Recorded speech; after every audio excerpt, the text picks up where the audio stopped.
Hello everybody, welcome to Free Kiwis. We're honoured today to have Dr. James McDowall, who is our first sitting MP to be interviewed on Free Kiwis. James is a member for ACT, and he has described himself in his maiden speech as a libertarian, vegetarian, firearms enthusiast, and I also note that he's a musician, which means that I have at least 3 out of 4 in common with him. I don't own a gun, and I've only fired one once, but I am a libertarian, a vegetarian, and a musician. Oh, wonderful! So welcome to Free Kiwis. More than one of me. Yeah, that's right. Now, since this is Free Kiwis, and we do talk a lot about free speech and free speech issues on the podcast. Our listeners and other New Zealanders might be wondering what's happened to the free speech or the hate speech legislation that the government has promulgated. We went through a big consultation period about that. It seemed that the minister concerned wasn't too clear on what the legislation would actually imply, but things have gone a bit quiet. I guess there's been a COVID lockdown and so on, but can you enlighten us, James? Where is all of that at? Well, that's the issue, as you say, with COVID, is it's kind of hidden a lot of issues. With free speech, again, there's still just this lack of clarity. Sorry, when I say free speech, I mean these hate speech proposals. A lack of clarity that's ongoing, and the minister's had a vague amount of communication with us, and we respond, but he's generally not taking on our feedback. So we're still waiting for it to see the light of day. I know the interview that he did with the minister did with Tova was pretty enlightening as to where the government was at with this, which is not very far. And quite ironic to say we're here to listen to the views of New Zealanders as to where they want this to go and what they think of our proposals, because I think at the end of the day he's just going to do what he wants, which is not great at the moment. So you think they will follow it through fairly much as drafted? Well, I think there's a reasonable chance, and in terms of the timing, again, they might jump on the COVID excuse and put it this way: Chris Farfoy, almost everything he touches is delayed. So whether or not it is passed in the early part of next year, hard to say, but that was his target, and I don't see the government changing tact on this. I think this is where they want to go. We've voiced our opposition, we'll continue to do so. I think a lot of New Zealanders are pretty confused at what this actually covers, what it actually criminalises, and of course people have compared the 3 years prison sentence to other crimes as well, and the minister might say, oh, it's not apples for apples, but I think it is pretty relevant when you look at abusing a child as 2 years, for instance. So yeah, the laws, the proposal laws are not in a good place. No, it's very curious, isn't it, that some forms of assault would attract a lower penalty than saying mean things. But you'd have to say mean things which, according to them, target a particular group. But there's a large array of groups that are being put into the new version, as you know, of the bill, and several of those categories. It would seem very difficult to actually stop people saying things against them if you want people to be able to speak in the way that we're used to in an ordinary political way. And the one that stood out for me, people ask about the religious category, but the one that stands out for me is the political category. You're not allowed to say things which incite hatred or which can be interpreted as inciting hatred against a group defined politically. And that basically just means that if you say something like, I hate those effing National voters or Labour voters, which is the kind of thing people will say in the pub after a few drinks, I'm sure, something along those lines, that should, strictly speaking, be illegal. Yeah, there's a whole lot of alarm bells with all of that. And, one is around the definition of what is inciting hatred, saying something mean, saying something offensive. And, the minister, during his interview with Tova, was saying that it's all about inciting hatred, but then he used the expression that group may be offended, and I just sort of thought, hang on, we're talking about two very different things here suddenly, and the other issue that you're highlighting there is obviously around are we really potentially saying in this country that we're going to protect some sort of political party like the government of the day, whoever it is, from people saying bad things or mean things about them, because that will just get, it has the potential to be severely abused. And I think with the categorisation of groups, I mean, they talk about the the Human Rights Commission, etc., all those in the Human Rights Act, but will it stop here or will it keep going? Once these laws are passed, can a group apply to be a protected group? Where does this actually end up? Because once it's law, it's quite easy to just amend things. Yeah. And the minister of the day might decide to take one away or add one or whatever. I mean, he may not, but it gives it a pretty unworkable, a bad place to start from anyway. It seems that a lot will be left up to the interpretation of the courts as well, at least in the first instance. I wish them luck with that, but yeah. Yes, well, and of course the discretion of the police, which is a chilling thing in itself, because even if a case was to go to court and the judge was to throw it out and say this is ridiculous, that's an imposition on somebody that will have presumably a chilling effect on what people are prepared to risk saying. If you might get a knock on the door from the police and actually be arrested and go through all of that process, not to mention the expense and the public humiliation involved. So even if the judges can shape it up in such a way that it's it's less egregious than we might currently fear. It's all over the news media, and you've destroyed that person's life in the process. Yes, yeah. And we have a common law system in this country, and the courts will try to interpret the legislation, and to do that, if it's not very clear, they will look back to their debates in Parliament, to the Hansard. They might look back to statements the ministers made.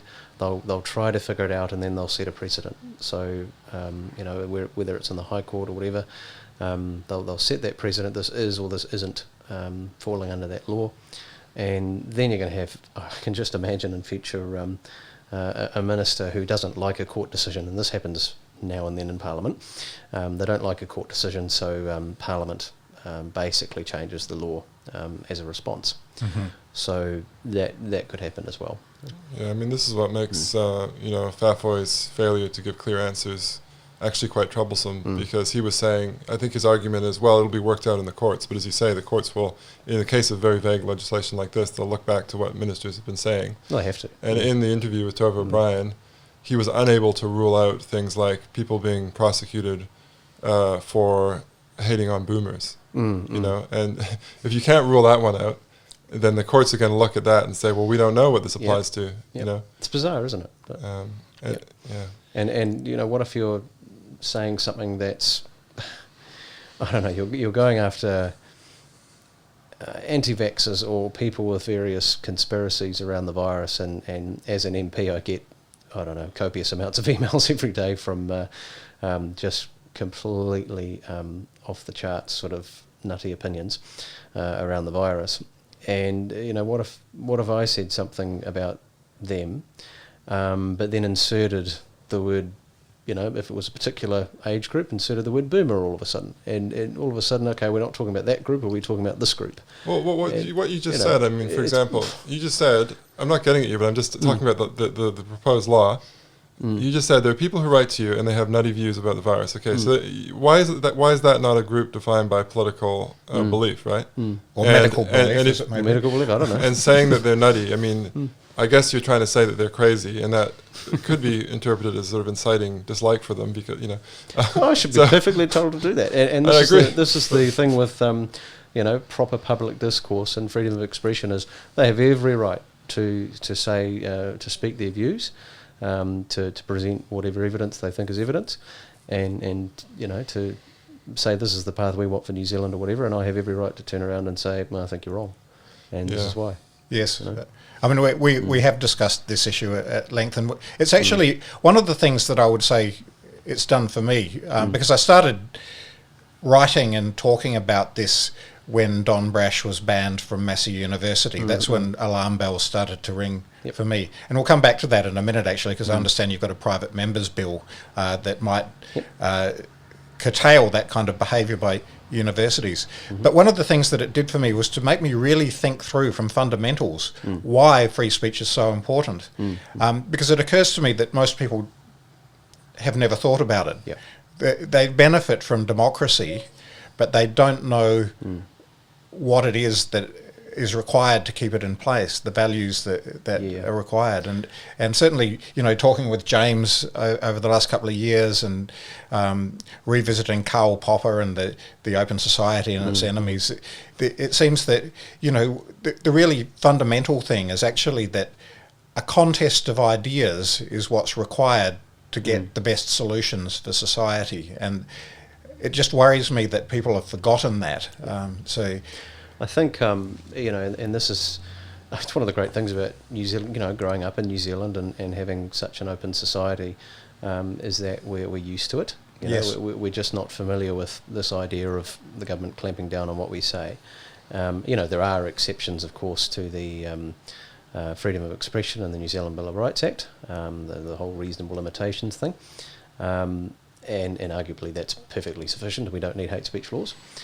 But then, as soon as you go to countries where freedom of speech is not guaranteed in the slightest, and you see what a bad government can actually do, just look at what's going on over in Hong Kong. Yes. I have a bit of a connection to that city and have been there a bunch of times and into mainland China a few times as well. The difference back then, the difference between, walking and speaking and living in Hong Kong and then the same thing in mainland China, my God, it was palpable, like just the things you can and can't do and can't say in the mainland. And what we've seen in Hong Kong is those freedoms have been totally eroded. Yes. So, this is where that slippery slope can go to, and we don't want to end up there, that's for sure. We might even look at the UK and say things have eroded quite badly there, that now police will knock on people's door and warn them that they've got a non-crime hate incident against their name for something they've tweeted or something. And this is probably where these hate speech laws are going, is that you're going to have lots of knocks on doors and police talking to you about something you said towards a group. They may in a lot of cases turn around and say, well, it's not enough for a prosecution, it's too much paperwork. Then, of course, in response to that, if it's a particularly high-profile case, you're going to get the Twitter mob and whoever it is from whichever political persuasion will create some big thing to get a prosecution at least started. And that's just culture we don't want in this country, And I've noticed that a lot of the commentators in New Zealand who support these laws, they're constantly saying, especially the ones who have some legal training, they're constantly saying, well, there'll be a very high bar to prosecution. And one thing is that it'll have a chilling effect anyway, because people will fear prosecution because not everybody has a good lawyer or whatever. That's what Whāwhoi wants. During that interview, he said, well, hopefully nobody will be prosecuted under this because everybody will basically, I'm paraphrasing here, but, they'll start to behave themselves. They'll self-censor. But there's also the point that, there's also the point that when similar laws came in other places, such as the UK, especially Scotland, where the laws there are particularly strong, there were similar reassurances that, they would be very hard to actually put into effect and people wouldn't be prosecuted. And we've seen that people have been prosecuted. For jokes and for opinions about gender critical feminists. So that has to be worrying. And the other thing about that argument I find very strange is they're saying, we need these new hate speech laws, and people saying, but they're dangerous. And then the response is, oh, but don't worry, we'll never use them. And then you think, well, one of these things must be false. Either we do need them, and you're going to use them, or No, we just want to have a big stick and threaten people with fear. It's almost hate speech from the government. But anyway, one little counter, I guess, to that, talking about the UK, is this the recent moves they've done there, and they want to appoint free speech champions at university campuses over there. They've done some law changes, introducing them. Not an expert in what the UK is doing, but I've kept a little bit of an eye on that, and that's quite interesting, and it's also been deemed as very controversial. So, the idea of having a free speech champion to look after the universities and to make sure they're maintaining freedom of speech is a controversial idea. And I thought, goodness me. Well, it's a bit of an indictment that they should even consider that ought to be necessary. Yes. But I can see why they are thinking along those lines, because, this kind of problem did start on university campuses, and perhaps that is a good place to raise your private members bill, which I understand has some implications, or would have some implications for how things happened on universities, which is something James and I, as academics, are obviously very interested in. Yes. So could you tell us what that legislation would enact and its implications? Yeah, well, basically our view is that freedom of speech and expression and open dialogue is of critical importance at universities. And we have to keep in mind these are taxpayer-funded institutions, and I don't think taxpayers in New Zealand expect them to curtail freedom of speech. So what my bill does is it will set out a small code of practice for universities to uphold freedom of expression. And if the faculty, the institution, is found to be not upholding freedom of expression, and they might be using the Health and Safety at Work Act 2015 to, find a convenient excuse to deplatform speakers that they don't particularly agree with on very shaky grounds of it might be a bit unsafe, and we don't want to go down that road. So they won't be allowed to use that. They'll have the code, and if they don't, then they risk having their funding pulled or suspended or affected in some way. So it provides a financial incentive to basically say, no, you have to maintain freedom of speech. And they're already required under the Education Act 1989 and the Bill of Rights Act to uphold this, but there is no sort of penalty for not doing so. So this is kind of what this bill fixes. Right. And, we might reflect as well that universities have a legislated role as critic and conscience of society, and that is in that Education Act. And that entails academic freedom, which means that academics are not only have a right, but have a duty, a professional duty to speak their minds on issues of importance to society. And as somebody who's been around universities all my life, I've seen that gradually be eroded. Now, there is an interesting question here, which I think does have some challenges for especially a kind of libertarian approach to economics and how cultural institutions are funded. And it's something that I have wrestled with myself because I have strong libertarian leanings. But what I did observe in the 1980s, starting in the 1980s, was a change in the way universities operated.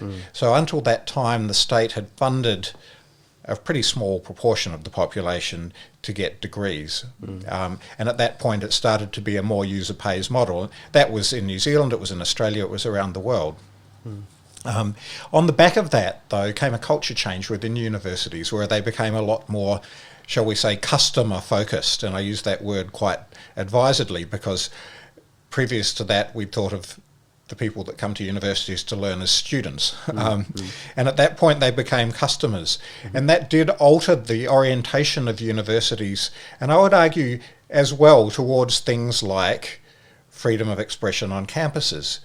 And now, I don't know about in New Zealand, but certainly in the United States, you could argue that there's a demand from students or customers to not allow certain opinions to be voiced on campuses that those people find unsafe or threatening in some way for not very good reasons perhaps, but you might be able to see from a market perspective why the universities would respond to that. So what would be your take on this dilemma that I'm raising? Yeah, well, I mean, it's I guess you've got the New Zealand example and the US example, and the US, while its institutions are funded quite differently, they have their constitution. They've got to uphold freedom of expression, freedom of speech.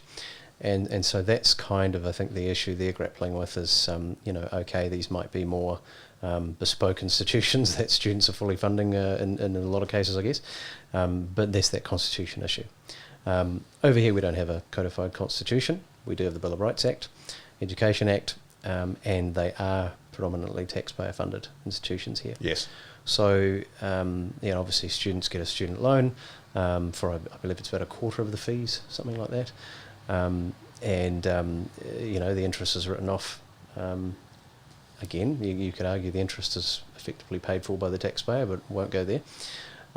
Interest is written off and they contribute, but at the end of the day, they're taxpayer institutions, And they've got to. I mean, they're the bastion of learning. This is how we progress our society: is that people have free and open opinion and ideas. Yeah. And those with unpopular ones will they'll get their opinions counted, and they might be laughed at, and so be it.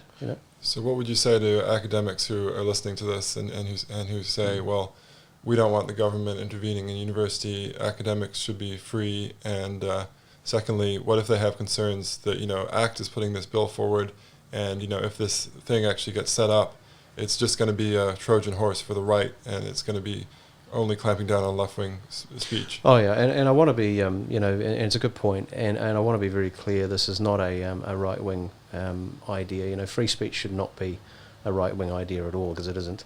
And this is fully across the political spectrum. A lot of people on the left are just as worried about this as we are. Yes. I think you've got especially your old school lefties who are just sort of going, hang on a minute, free speech used to be our thing, because that's how we got our ideas out there and how we pushed our view. And so we're not picking winners or losers here. We're basically just saying, look, everybody should have, open dialogue, etc. So is that something you're going to sort of build into the system? Is there going to be some kind of council with people from different views who are going to decide in individual cases? It's just going to be a codified, basically, set of, outline some steps that basically say this is how you ensure freedom of expression. Who will make the judgment as to whether that's been violated? Yeah, well, a complaint would have to be laid, and then it would have to go through the system. But and the system would be ultimately a ministerial decision, or likely. Yeah, we're still working out the in terms of the finer details of that. That's sort of for select committees and to have a little bit of a think about. But getting the overall concept in there to start with, and taking it from there. I'd just like to come back again, though, to what I would call the cultural question, because you rightly said that the Americans have an amendment to their constitution that guarantees free speech to their citizens, and that goes for their university campuses as well, and also that the funding model is substantially different here. The point that I'm making, though, is actually that, albeit a smallish amount of the funding, the fact that students now pay for their educations, it's not small in their minds because they have these debts that follow them for sometimes decades after they graduate. Mine's still following mine. Indeed. So I guess that the point is that what I observed was that economic reality for students changed the equation in terms of how universities acted. So it's a cultural thing, I think, and it comes potentially from the students themselves who have different expectations for something that they're paying for, but also for universities, because although they're substantially taxpayer funded, they certainly chase the student dollar. There's no question about it. And so I guess the dilemma that I'm raising for a libertarian perspective is, on the one hand, libertarians want a free exchange of ideas, especially on university campuses.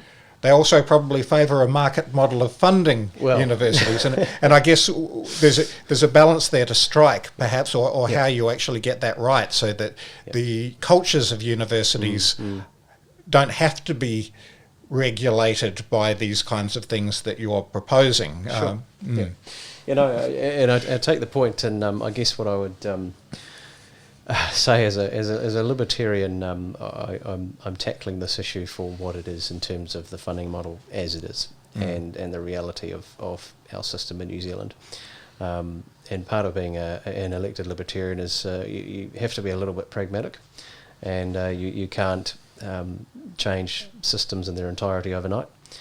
But it is what it is, and in terms of maintaining free speech, if we were in a purely market economy where everything was completely private, there was no taxpayer funding, then you will get those kind of culture-driven institutions where people go there because that's their thing, and they kind of just build up into those little subunits.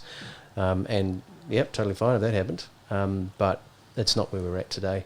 I do acknowledge that at universities there certainly are cultures that end up there because that's a view that they have.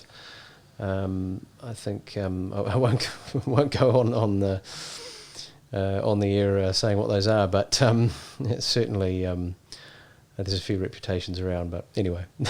But I mean, the libertarian take aside, I mean, I think if you look at this question from the point of view of most New Zealanders, I mean, the society that we have is a liberal democratic one. Sure. And I think most people still value that. And I think there's a very strong argument for the government to intervene in universities from a liberal democratic perspective, because liberalism is the sort of baseline contract that allows us all to have a say. It's not an ideology in itself, a strong substantive ideology like Marxism or Christianity or whatever. I mean, there are things you have to defend in order for liberalism to continue, such as free speech, but basically it's just a sort of container that allows other people to have their say.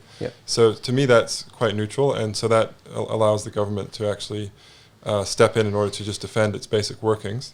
And then you have the democratic aspect too, and if this goes through Parliament and it's brought in by either a small party putting forward a private member's bill, or the government, or Parliament voting on it, then that represents the people, and ultimately everything we do in the university here, it depends on a social contract, and I think academics forget that at their peril. And so if the rest of New Zealand expects us to be actually discussing things rather than shutting people down that we disagree with, then I think we have to do that. In a sense, I think that's one of the things that we're paid for. And it's just like any other public utility. If the government decides to set up a railway system and it's found that the head of the railway system isn't making the trains run or whatever, then there's an argument that the government should do something. Maybe not fire the person instantaneously, but take some action. And similarly, I think if there's, for example, a vice chancellor who's deplatforming speaker because she doesn't like his political opinions, I think it makes sense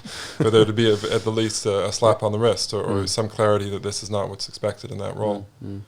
No, all good points. And I also think, I feel like we were alluding to it before, we didn't quite get there, but around faculty themselves and lecturers, professors, etc.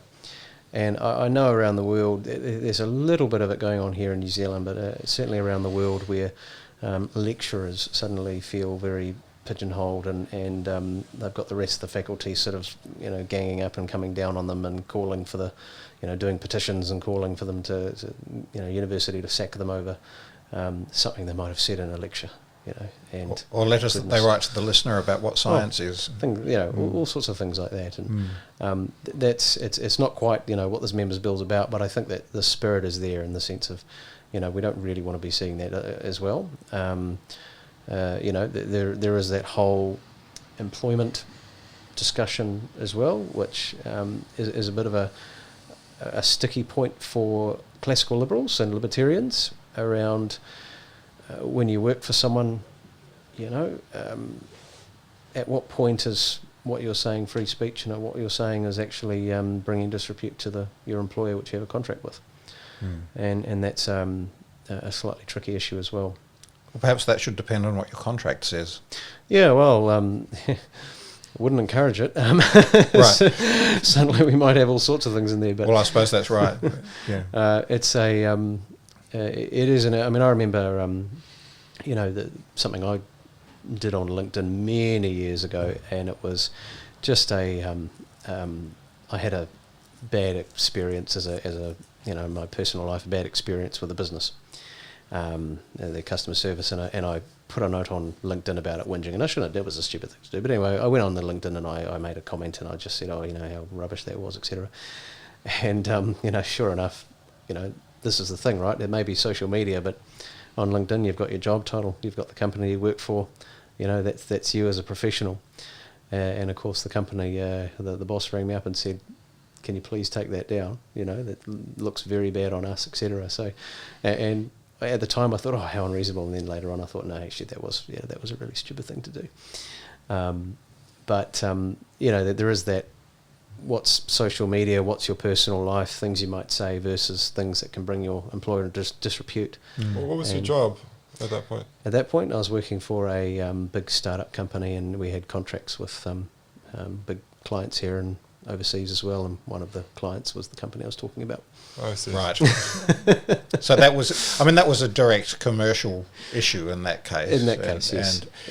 But it wasn't bad. It was just, don't say that. But more generally, these issues seem to me always to come back to values. If you live in a culture where free speech is upheld by a majority of people, and people just see that as part and parcel of the society you live in, then employers are less likely to tell employees not to say certain things because it brings the company into disrepute, but rather just see it as part of the culture that we value.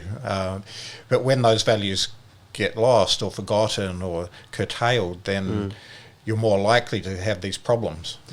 Yeah, and I mean, it's up to companies to define sort of, you know, that they can define their expectations and you can choose to work for them or not. And but certainly if you're, you know, expressing a reasonable view in your own personal time on social media, that shouldn't be an issue. If you're, you know, wearing a work uniform and you're going on some rant at the supermarket because you've lost your mind, that's probably a different issue. It's just also individual.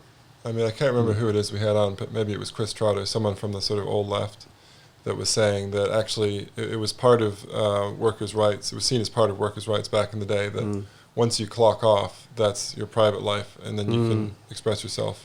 Maybe not as you want, because, and there, as people say, there are always going to be consequences in the sense that people will react to what you're saying. But it's a good idea in a liberal democratic culture just to have it as a sort of norm. That, you know, you just understand your butcher or the person who works in your supermarket or your lecturer, they may have different political opinions. And if you go to their social media, they might be expressing them, and they may have different views on religion. And I think that there's a very small number of jobs which I can understand why that doesn't hold so strongly. So, for example, if I get hired as the social media manager for the ACT Party, and my job is specifically to sort of get the message out about the ACT Party, and then I go on and say, actually, I hate the ACT Party. You know, that's not doing my job in a sense. Similarly, if I'm marketing for a supermarket and I say, don't go here, go to this other shop, it's much better. You know, that kind of thing. But that example does happen in the supermarket. Quite a bit. It's quite funny. But not every job's like that, and most aren't, I would say. No. So perhaps this is a good time to move to a different topic, which quite like to talk to you about various aspects of the lockdown policy that has been enacted around the world in response to the COVID crisis. And of course it has been enacted around the world in quite an unprecedented way. And this is, you know, it raises questions for libertarians in many ways, because there are a lot of freedoms that are curtailed under a COVID lockdown, and there's also economic consequences. And I guess there are three things that I'd like to get your views on. The first is the economic question. So proponents of lockdowns would say, well, how can you possibly prioritise money over lives? But it seems to me that's potentially a false dichotomy, because, of course, economics matters in terms of things like the provision of health services. So if, I think I've heard the figure of about, $1.5 billion a week that a lockdown costs New Zealand, something of that order. That's an awful lot of money. You don't have to have many weeks of that before you've got something of the expense of the Christchurch earthquake. And we're well aware that the New Zealand economy has been kept going, but it's been kept going by borrowing vast amounts of money that will eventually have to be paid back. And sooner or later, interest rates, yes. As interest rates rise, which they inevitably will, the cost of maintaining that debt will go up. And that's money that won't be able to be spent in the future on things like health services. And perhaps, you know, we could reflect that had we given all of that money to Pharmac, they could have saved a huge number of lives. But of course they make actuarial decisions about how to spend their budget, and so they do actually put a dollar value on a year of human life. That's how they work. So it is, to my mind, a false dichotomy to talk about lives versus economics, because economics in the end can save or cost lives. So let's start with that from your perspective. I'm sorry to give you a tough one. No, it's good. I mean, it's almost a bit of game theory here, and you know, which one do you go for? I think you know, there is a risk in one scenario where you kind of lose both, and you have a economic catastrophe and a health catastrophe at the same time, and that's where we really don't want to end up. Clearly, this is costing our country a fortune, and as you say, it's costing future generations in terms of paying it back and provision of services. There'll be higher tax rates, etc. There could be some economic international issues regarding debt in the future, geopolitical issues. So it's not good, but at the same time, if we just right from the start, or perhaps with Delta and a poorly vaccinated society, if we just let it rip, then the economic situation could be just as bad. So it's a tricky point in terms of lockdowns. We did the first one because back in 2020, early 2020, because at the time that was just what we agreed that we had to do. I mean, obviously I wasn't part of the decision, but we agreed that as a country we had to do this. It was a pretty uncertain virus at the time. There was no sight in terms of vaccines. I remember in March, April 2020, we thought vaccines were miles off, if at all. And I remember people saying we may never get one. So, we did the lockdown, and that seemed pretty, successful from the point of view of we got out of it and we looked around the world and everybody else was falling to pieces. And as the virus has mutated, we get these high-risk scenarios that we have now. And can we keep doing this? No. Can we afford more lockdowns? Probably not.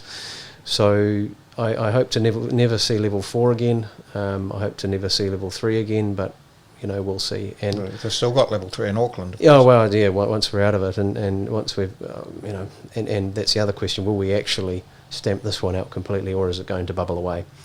And I think, there seems to be if I can speak openly, a bit of an acceptance out there that this may just continue to bubble away, and we'll just keep vaccinating and just deal with it.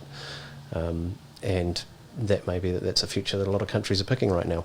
So yes, but of course, as we've seen in countries like Israel with very high vaccination rates, the vaccination is effective but not foolproof. It doesn't stop people getting the disease, and it does. It inhibits them from getting the disease, but it doesn't prevent it entirely, and it doesn't prevent deaths entirely either.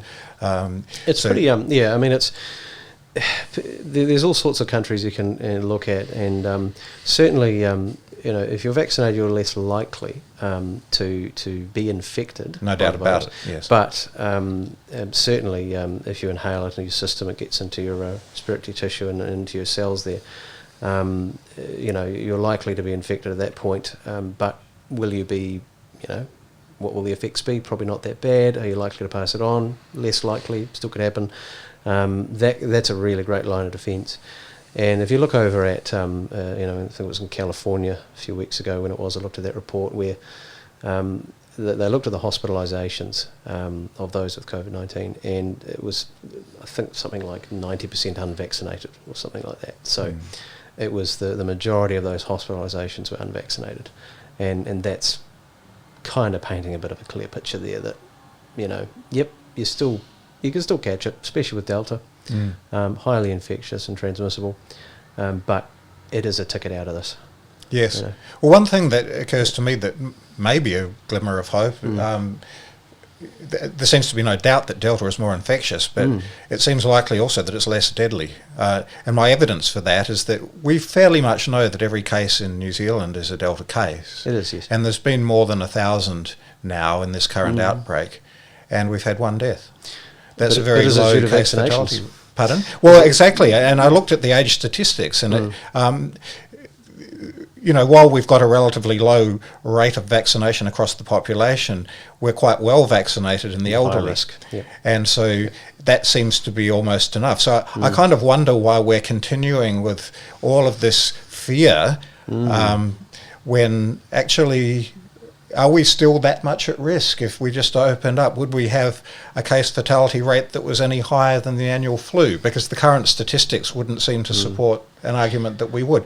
Perhaps that's wrong, and I don't want to, come across as too cavalier, but I think that seems to be a question that should be asked. And it does connect more generally to what the right political narrative is, because at the moment it seems to me focused on fear and short-term thinking, whereas maybe we need to move to courage and long-term thinking. Yeah, and I think that definitely the rest of the world, so a lot of countries are heading in that direction, and that's where we need to go in terms of management and getting the vaccine up, the rates up in the short term, and the numbers are going up. They were looking really, really good. We've noticed a downward trend recently, but here's hoping we get to a good coverage.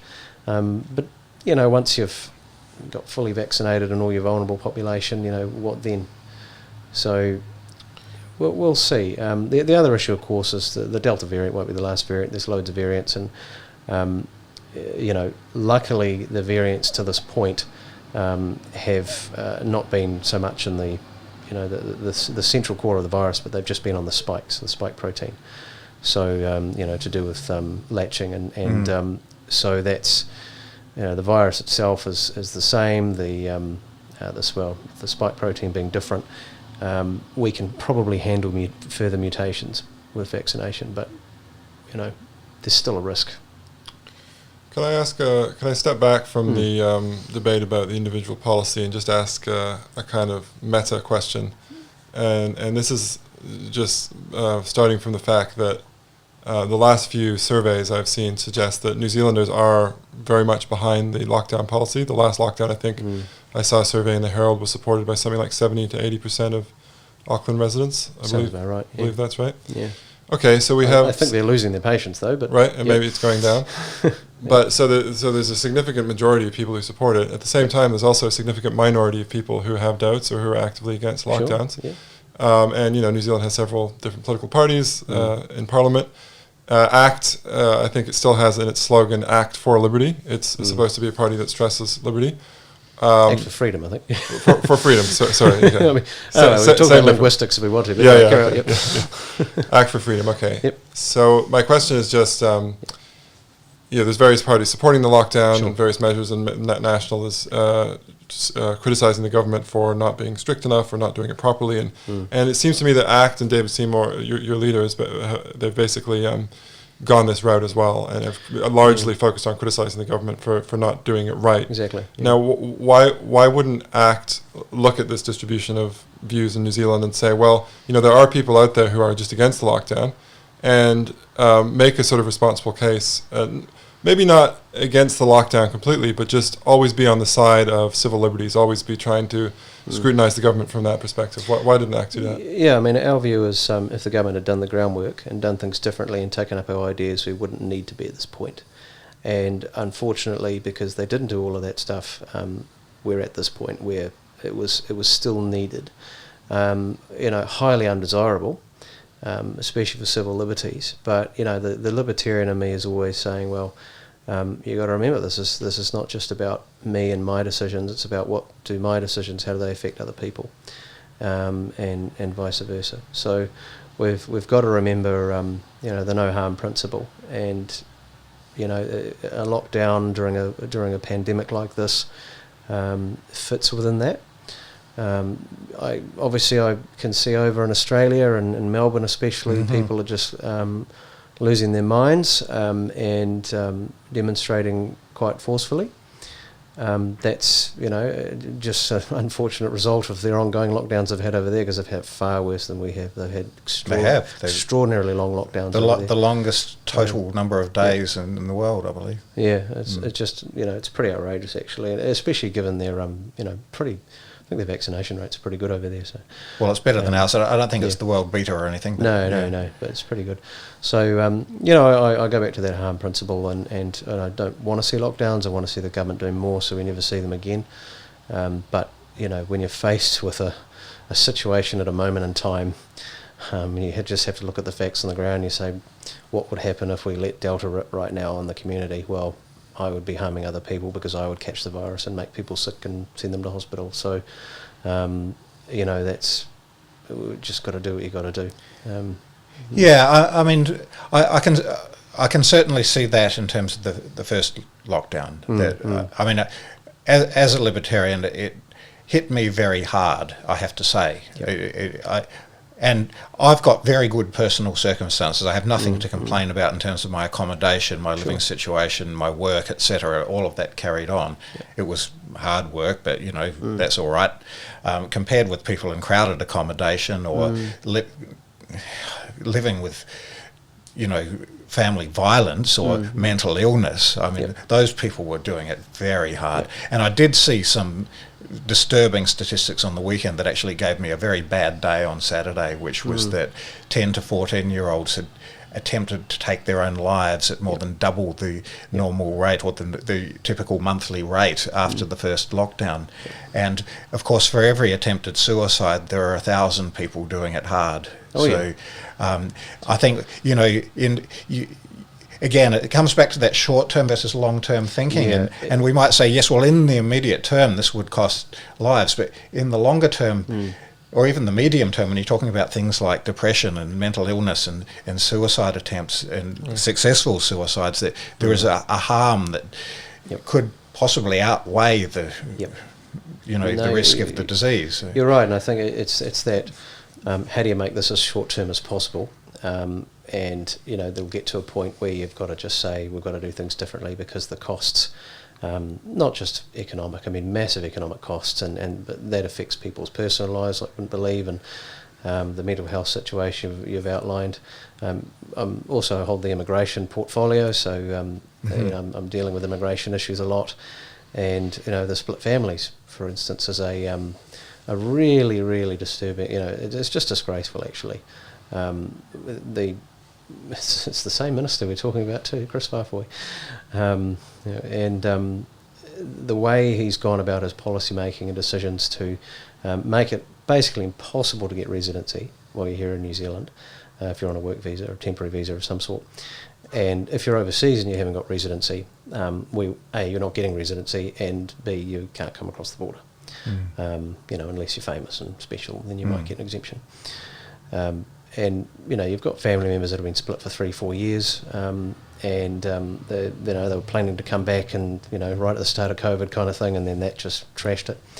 And to have such an inadequate MIQ system, and on that note, it's a bit of a rant, but on that note, the other day I was giving I was trying to remember the order of this, but I think I was giving a speech in Parliament, and I said something that Chris Farfoy didn't agree with, and I was criticising MIQ in some way. It's just made a point, nothing big, And Chris Farfoy stood up and gave a speech, but responded to me and basically, sorry, dropped my phone, tried to eviscerate me for saying this thing about the government's world-class MIQ system. And and I just thought, world-class MIQ, this is during a level 4 lockdown in Auckland, because there was a leak from MIQ, and it's costing the country this much, and I just thought, my goodness, the arrogance to say a world-class system during a level 4 lockdown. Goodness me. Anyway. So you're closer to the decision makers than I am, so I genuinely don't know the answer to this, but one of the things that occurs to me, again, if we want try and look at how we respond to this from the point of view of, freedom is an important value. So it doesn't necessarily strike me as obvious that you go immediately to lockdown. One thing that's occurred to me is, okay, we're spending however many millions or even billions of dollars on these lockdowns and on the wage subsidy. And then which is the right thing to do, the wage subsidy. But anyway, we're often told we need to do this because New Zealand has a very small number of intensive care units. Yeah. Well. Okay, and some clever people have done some modelling and suggested that if we let it rip, then there'll be too many very sick people for ICU beds. So one question is, well, why not take a lot of this money, hundreds of millions of dollars, and buy more ICU beds? Well, they've spent a lot of money in this area already and haven't really got anywhere, and that's part of the problem with this government. I think that's a bit too ambulance at the bottom of the cliff. And I think the point I was getting at before with the keeping limits to freedom, in this case the lockdowns, as short as possible, so that it doesn't get all over the community, and that we can do this thing now and it's short, and then we can get back to living our normal lives. And if we just look over to Australia and see how badly they've screwed this up, in a lot of ways. You look at Melbourne, for instance, and that's what happens when you don't actually keep it short and you don't control it. Suddenly it's not 4 weeks you're losing your freedom for, it's the whole year pretty much. And actually, the Melbourne situation raises the third issue that I'd like to talk about, which I don't think gets talked about very much at all, which is the effect that this kind of politics, the politics of fear, I would say, has on the health of democracy. Yep. And in Melbourne now we're seeing, I think it is no coincidence that it's working class men who have led the resistance there, the construction workers, and they're clearly fed up, and eventually if you push people far enough, I suppose they will do that. In some ways I'm reassured to see that they will, because I don't agree with violent protest, don't get me wrong, but that people push back against having their liberty taken away is a pretty important thing to see. And it worries me that actually even things as, seemingly innocuous as wearing masks has an effect on how people are. In other words, it singles out people who are not wearing masks, for one thing, and we can get to a point where there's a kind of division between the supporters and the detractors of certain policies, and a citizenry divided against itself, a government that perhaps is using fear as a political weapon. There's no doubt it works very well, whether they intended it or not, at the last election to give them an absolute majority. What can we do to heal these divisions and this sense of fear? Because it doesn't seem to me that that's a way towards a good future if we're not even knowing whether the government will ever relinquish control over certain aspects of our lives. It's a big question. Yes. No, you're right. This culture of fear is something that's not very desirable. And I try to sort of look at COVID as with any pandemic as objectively and with science, and without this sort of if we wind back a little bit, we think back to the start of the outbreak in March 2020, and in announcing the alert level system we're now going to, I think it was alert level 3 for a couple of days and then alert level 4. The expression that the Prime Minister used was, if I don't do this, again paraphrasing, but if I don't do this, tens of thousands of New Zealanders will die. And I guess, back then it was a safe thing to say because no one had any idea. Yes. Like, what is this virus actually going to do to us? And I think even, if you look at the different models, if you say, what if we'd done a smaller lockdown or a less strict lockdown, I don't think that was ever a possibility, to say tens of thousands will die. And I think that was kind of COVID during the, election as well, but then this really set off the tone, leading up. So that's where your fear started. Yes. And has it really dissipated? I think, you look at the state of where Aucklanders are at right now, having to endure their longest level 4 lockdown, and they're still in level 3. I think they're getting pretty sick of it. And the last thing we want in terms of healing a society and is what we've seen over in Melbourne. We don't really want to see Aucklanders doing that. But let's just hope it doesn't get to that point. Let's hope we can get them out of lockdown and never see them again. Because I just think the social licence for lockdowns is fast coming to an end. So I think that the argument, unless we do X, then a certain number of people are going to die. It's a tricky one because in policy, basically whatever you do, people are going to die. I mean, okay, there's some policies which aren't harmful at all, but a lot of these big decisions, people are going to die in some way rather than another. And that includes lockdowns. I mean, Michael's talked about suicides and other things. We might add also cancer. In the UK, there was recently a study suggesting that something like 10,000 there have been 10,000 extra cancer deaths. Now, that's lower than the number of people who've died of COVID.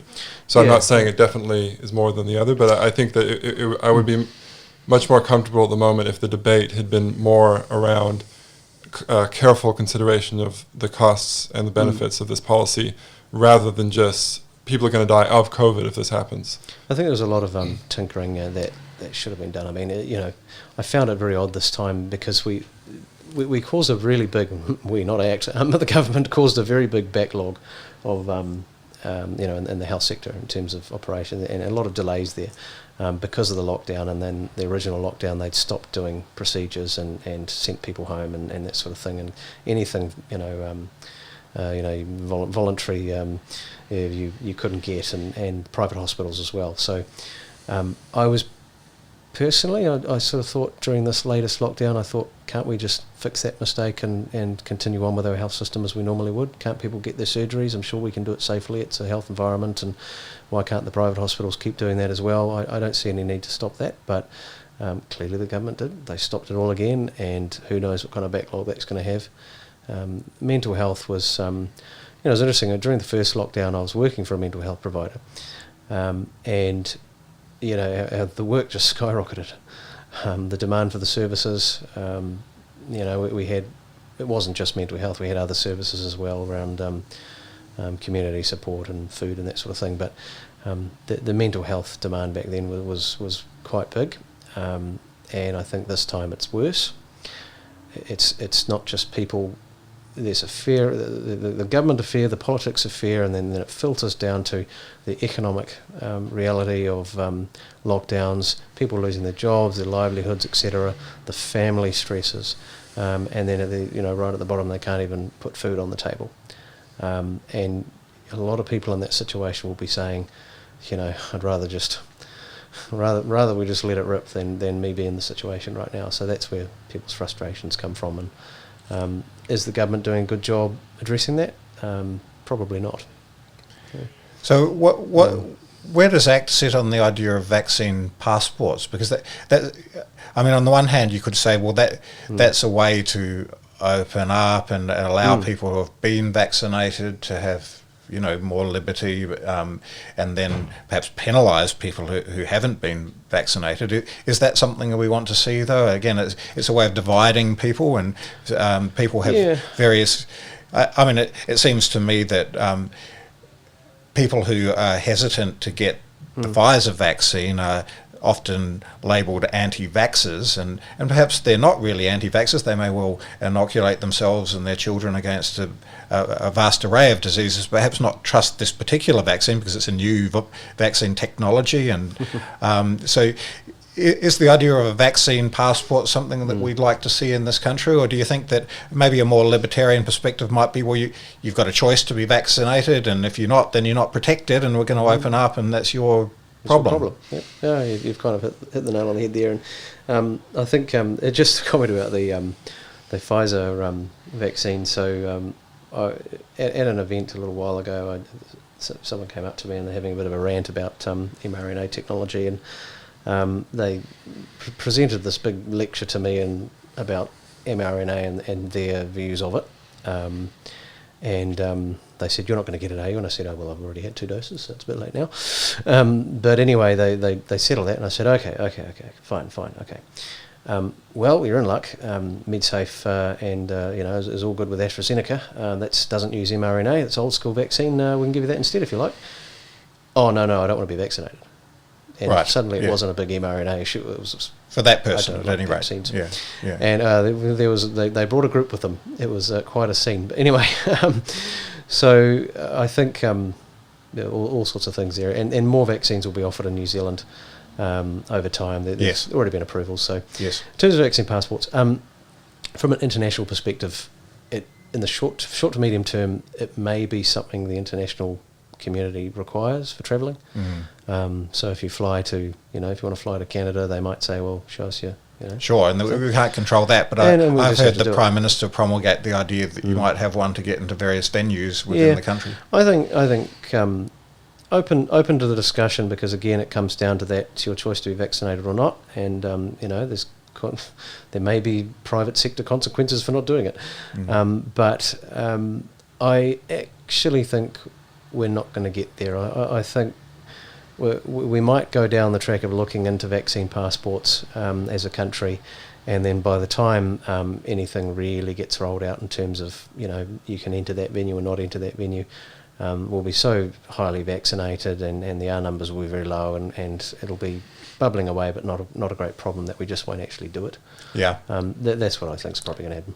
and hopefully you're right. But I guess just to push a little further on that, on the one hand, you could say, well, it's a private matter in the sense that private operators will be allowed to impose restrictions on entering their venues. That's a rather different thing than the government saying they have to. Yeah, it is a different thing. I'd be interested to see how that one would play out. I certainly wouldn't want the government, the central government, to say to businesses, you must admit people with vaccine passports, or proof of vaccination. But we'll see. I don't think this is actually where it's all heading, but... No, I mean, hopefully not. I mean, I guess what I'm asking really is a point of principle, where you would stand and where ACT might stand on that. For a, principally speaking, for a private business to require that sort of thing, that's up to them. They may face a backlash for doing that. They may face, customers leaving them bad reviews and nobody goes there anymore. Who knows? This is the great thing with a free and open society, is that you can restrict people and say things, and then you might face consequences. Not legal consequences, but public perception. But I wouldn't really be comfortable with the government forcing businesses to make decisions like that. That would be probably a step too far. The counter argument is, would you rather have a level 4 lockdown? No, obviously I wouldn't rather have that, but we'll see. I mean that could be interpreted. Would you rather the government inhibit your freedom in this way or in that way? Yeah, exactly. And I wouldn't put it past this government. I wouldn't put it past them. But we'll see how this all unfolds. Yes, we will indeed. So, have you got anything else, James? Or I think that's we're just past an hour, so maybe that's a good point at which to end. And you've been generous with your time, James. You have indeed, and thank you so much, James, for coming on Free Kiwis and talking about these issues. And I must say, it's I understand that sitting MPs are subject to various media discipline from their caucuses, and you've been very open, and we really appreciate that. So thanks for your time today, and all the best. No, I appreciate it. Thank you for having me. Thank you very much.